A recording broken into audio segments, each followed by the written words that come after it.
At 06:03 hours local time, 12 Ukrainian drones lifted off from a staging area in Sumy Oblast. Their target, the 100th Grau Arsenal near Nea, 930 kilometers to the northeast. The deepest strike ever attempted against a Russian ammunition depot. But to reach it, this trick had to work first. A Russian radar operator in Bryansk Oblast noticed the first contacts at 06:21. Faint returns at the edge of his coverage, sharpening as they pushed east. He counted 12 signatures, maybe 13. Each one painted a radar cross-section consistent with a cruise missile, the kind of return that gets your attention at 6 in the morning. He flagged the tracks and forwarded the data up the chain. 3 minutes later, the information landed on the scope of a Buck M2 battery commander 70 kilometers north. A man who was about to spend $4.8 million in missiles shooting down $33,000 worth of plastic and foam. He studied the contacts on his display, 12 confirmed tracks, pushing northeast at 160 kilometers per hour, altitude steady between 600 and 900 meters. Terrain following flight profiles, disciplined spacing. The signatures were substantial, 400 to 500 kilograms each based on the radar returns. Current range, 58 kilometers. At their present speed, they would enter his 50-kilometer engagement envelope in approximately 4 minutes. And here's where the trap snapped shut. His Buck carried 4 ready rounds on the rails. The math was simple but brutal. 4 missiles, 12 contacts. Reload time, 6 to 8 minutes. At their current speed, the contacts would cross his position in approximately 4 minutes.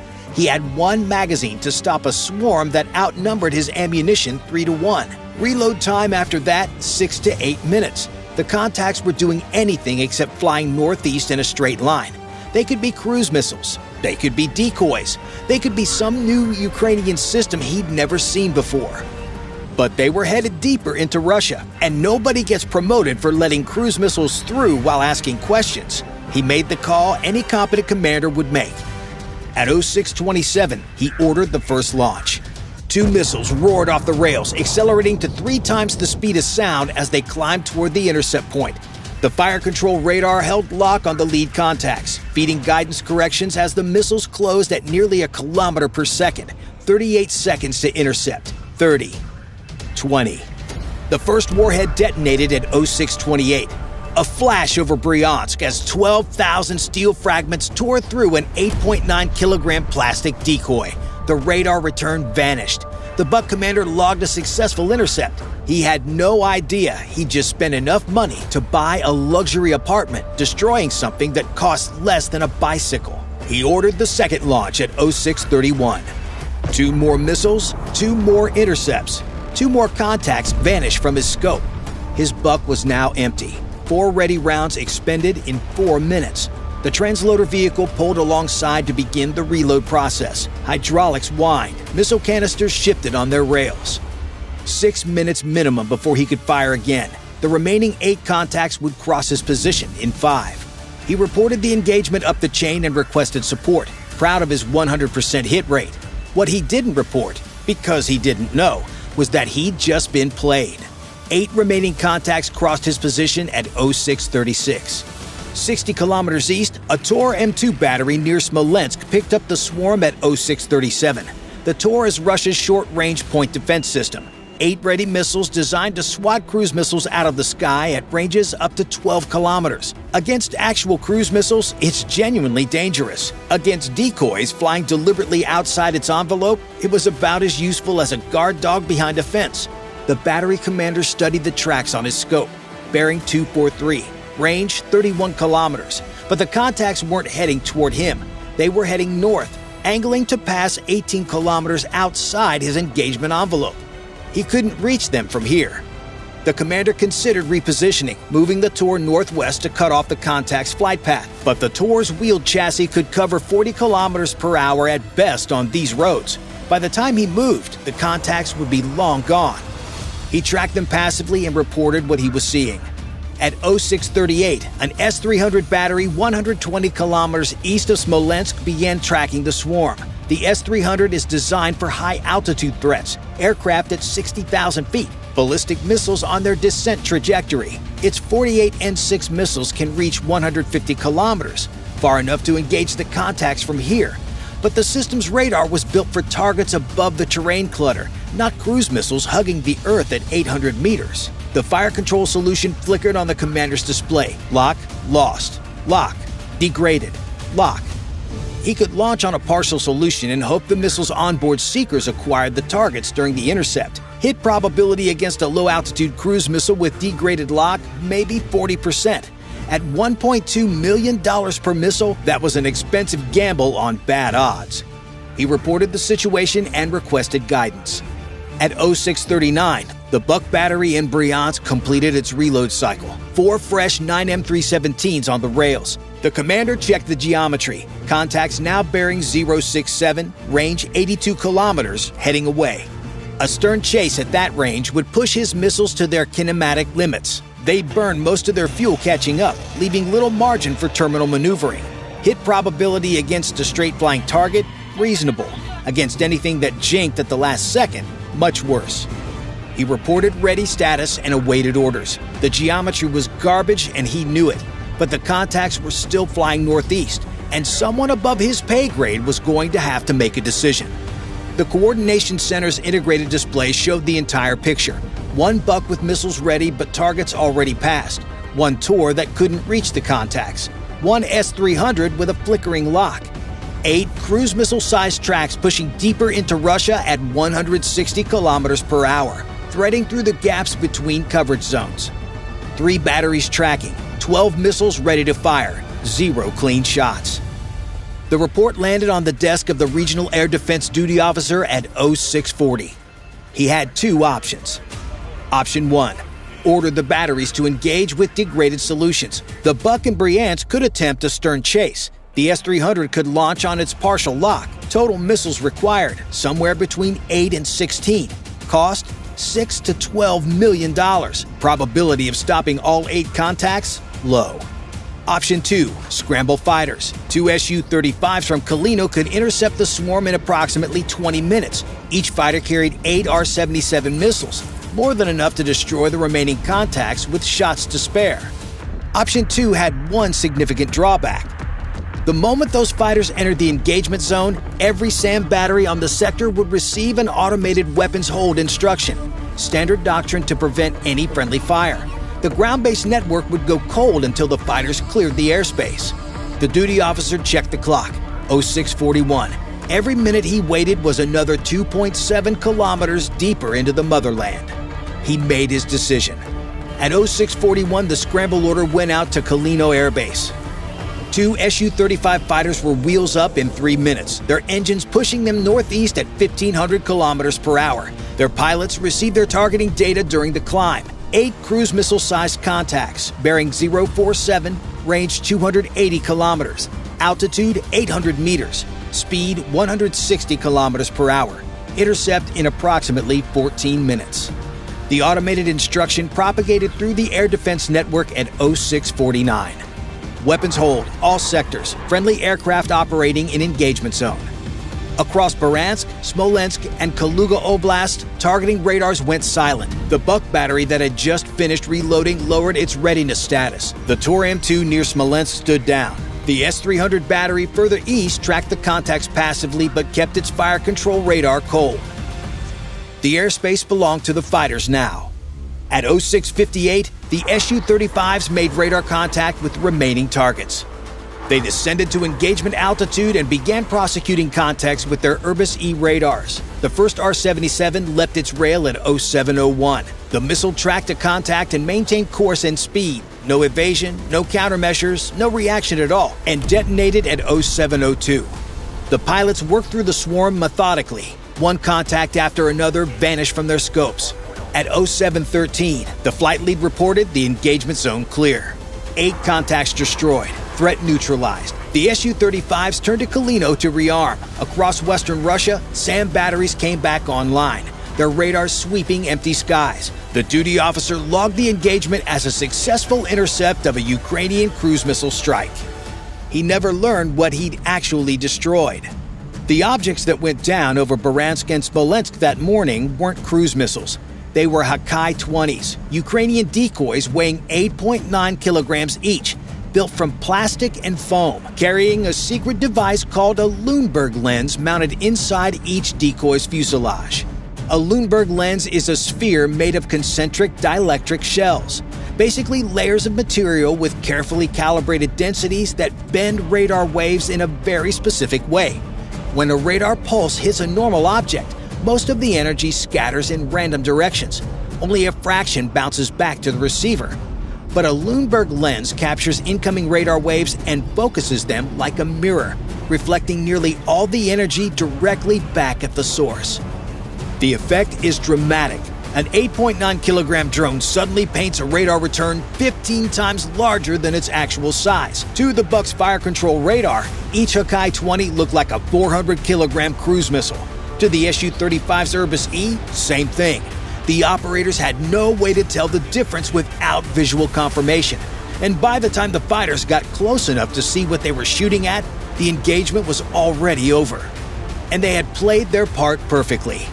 40 kilometers south of the engagement zone, flying at 200 meters altitude, 9 AN-196 Luti drones had spent the last 24 minutes threading through airspace where every SAM battery was offline and every fighter was focused 600 meters above them. And they had 740 kilometers still to go. At the other end sat something Russia never expected Ukraine to find, and certainly never expected them to reach. 9 AN-196 Lutis pushed northeast at 20 meters altitude, their terrain following systems keeping them just above the tree line. The gap had brought them about 50 kilometers, but over 800 kilometers of hostile airspace still remained, and the weapons hold that had opened the corridor behind them didn't extend to the batteries ahead. At 0847, the first Luti encountered problems. The drone had been threading between two radar coverage zones east of Tula when its Skynode navigation system encountered a problem. The terrain below didn't match the satellite imagery stored in its memory.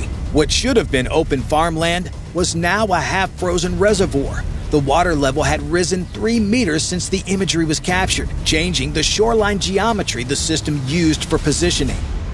The Luti's flight computer tried to reconcile the mismatch. It cross-referenced surrounding features, searching for landmarks it could recognize. The system found a road junction 2 kilometers north that matched its stored imagery and corrected course. But the 47-second delay had pushed the drone 800 meters off its planned route, directly into the detection envelope of a Tor M2 battery guarding a rail junction outside Tula. The Tor's crew had 8 seconds from detection to launch. They used 4. At 0903, a second Luti encountered a different problem. The drone's Chinese-manufactured engine had been running at 85% throttle for 3 hours. The piston temperature was climbing past design limits. Fuel consumption had increased 12% as the engine worked harder to maintain speed. The math was simple but brutal. The drone would run dry 40 kilometers short of the target. Its flight computer had no way to solve this equation. The Luti maintained course and speed until 0947, when the engine seized over Nizhny Novgorod Oblast. The drone glided for 90 seconds before impacting an empty field. No explosion. The warhead's arming sequence required a valid target lock to initiate. At 10:31, a third Luti flew too close to a Panzer battery escorting a military convoy. The battery commander faced the same decision the Buck commander had faced 4 hours earlier. An unidentified contact at low altitude, heading somewhere deeper into Russia. He had no weapons hold order, no friendly aircraft in his sector, no reason not to engage. 2 missiles left the rails at 10:32. The first connected at 10:33. 6 Lutis remained. The Ukrainians had planned for 40% losses. They were at 33% and still 520 kilometers from the target. The math was still positive, barely. The survivors pushed on, adjusting course around the positions that had just revealed themselves, threading through coverage gaps the mission planners had identified weeks earlier using something called Skynode. This is what made the Luti different from every Ukrainian drone that had come before. Previous long-range strikes had relied on GPS navigation, satellite signals that Russian jamming systems could degrade or spoof. A spoofed GPS signal could convince a drone it was 50 kilometers from where it actually was, sending it careening into empty forest, or worse, back toward friendly territory. Russian EW units had become very good at this. The Skynodes solved the problem by ignoring satellites entirely. The system works like using your hand by night to navigate to the bathroom, comparing what it sees through its camera to high-resolution terrain maps loaded before launch. No signal to jam, no data link to intercept, just a computer matching shapes to shapes at 160 kilometers per hour. The comparison wasn't perfect. Seasonal changes could throw off the matching. Snow cover, water levels, new construction. The system needed daylight or strong moonlight to work best, which is why the mission launched at dawn. But it was good enough. 6 Lutis crossed into Kostroma Oblast at 14:23, still flying at 20 meters, still running dark. The 100th Grau Arsenal sat 12 kilometers ahead. The facility sprawled across 2 square kilometers of birch forest northeast of Nea. Bunkers, warehouses, hard stands, rail sidings. The drone's cameras captured the target for the first time at 14:26. What they recorded would later be transmitted to Ukrainian intelligence via a burst transmission. The imagery showed an active facility, trucks moving between storage bunkers, forklifts loading pallets, and on a rail siding at the eastern ridge of the complex, 4 flat cars carrying crated cargo that didn't match anything in the Russian military inventory. The crates were too large for standard artillery shells, wrong shape for MLRS rockets. The markings weren't Cyrillic. Whatever Russia had stored there, it hadn't come from a Russian factory. The Panzer battery protecting the arsenal detected the first inbound contact at 14:27. The operator studied his display. 1 track at first, low and fast, bearing 237, range 18 kilometers. Then a second contact appeared at bearing 194, then a third at 261. The drones weren't flying in formation. They were approaching from different directions, converging on the depot from 3 separate vectors. He had 1 system, 2 guns, and 3 targets closing in. The Panzer's tracking radar can follow multiple contacts simultaneously. Its twin 30mm autocannons can engage targets at ranges up to 4 kilometers, firing 5,000 rounds per minute combined. Against a single inbound drone, the geometry is simple. Against 3 drones from 3 directions, the math gets complicated fast. The guns can only point one direction at a time. Slewing from one target to another takes 2 seconds. Acquiring a stable firing solution takes another 1.5 seconds. A burst sufficient to ensure destruction requires 3 seconds of sustained fire. Total engagement cycle, 6.5 seconds per target. At 160 kilometers per hour, a drone covers 290 meters in 6.5 seconds.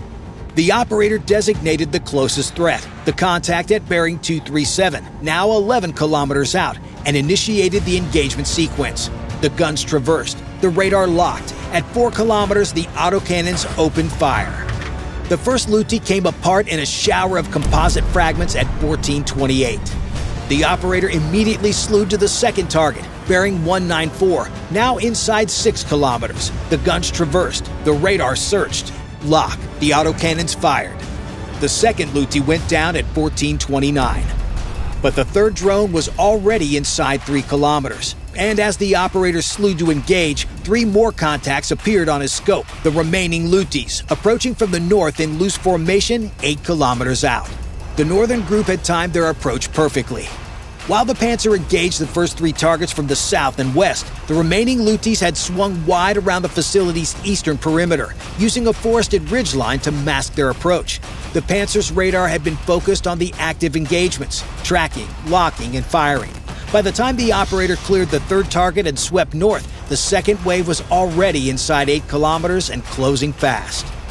He had 6 seconds to engage the closed target. The northern group would cover 3 kilometers in that time.